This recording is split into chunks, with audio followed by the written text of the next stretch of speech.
অ্যাশেজের প্রথম টেস্ট যে 5 দিনে যাবে না সেটা টের পাওয়া গিয়েছিল প্রথম দিনের 19 উইকেট পতনের পর। মনে হয়েছিল পার্থের উইকেট শুধুই বোলারদের। তবে দ্বিতীয় দিনে এসে পাল্টে গেল চিত্র। অজি ব্যাটাররা দাপট দেখালেন প্রতিপক্ষকে পাত্তা না দিয়ে।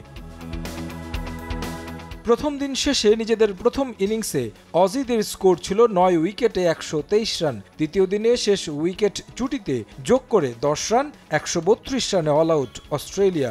5 উইকেট তুলে নেন ইংলিশ অধিনায়ক বেন স্টোকস।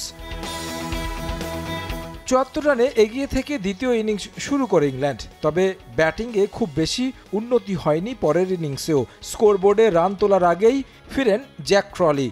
ইনিংসের প্রথম ওভারেই দুর্দান্ত এক ক্যাচ ধরে ফেরান মিচেল স্টার্ক। 65 রানের একটি জুটি হয়েছে বেন ডাকেট ও অলি পোপের মাঝে। তবে বোলান্ড এসে ভাঙেন সেই জুটি। ডাকেট ফেরেন 28 রানে, পোপও টেকেননি বেশিক্ষণ। 33 রানে তাকেও ফেরেন অজি পেসার। এরপর নিয়মিত উইকেট হারা ইংল্যান্ড। তবে রানটা লড়াই করার মতো অবস্থায় নিয়ে যান গাট আটকিনসন। তার ব্যাট থেকে আসে 37, 164 রানে অল আউট হয় ইংল্যান্ড। 4 উইকেট পেয়েছেন বোলান্ড আর 3টি করে উইকেট শিকার করেন স্টার্ক, ব্র্যান্ডন ডগেট। অজিদের সামনে টার্গেট দাঁড়ায় 205 রান। অস্ট্রেলিয়া এভাবে কাউন্টার অ্যাটাক করবে সেটা হয়তো ভাবেনি ইংল্যান্ড।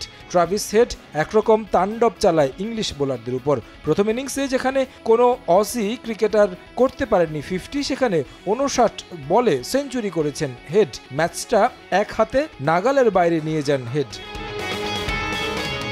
অজিরা শুরুটা পায় দারুণ। সময়ের সঙ্গে পাল্টে যায় উইকেটের চরিত্র। ওয়ানডে মেজাজে খেলেন 2 ওপেনার। যদিও জ্যাক ওয়েদার্ল্ড ফিরে যান 23 রানে, ভাঙে 75 রানের জুটি। মনে হচ্ছিল হয়তো ম্যাচে ফিরতে পারবে ইংল্যান্ড, কিন্তু ট্রাভিস হেডের তাণ্ডবের সামনে পাত্তা পায়নি সফরকারীরা। 16-4, 6 ছক্কা হাঁকান বাঁহাতি ওপেনার। 69 বলে সেঞ্চুরি তুলে নেন হেড।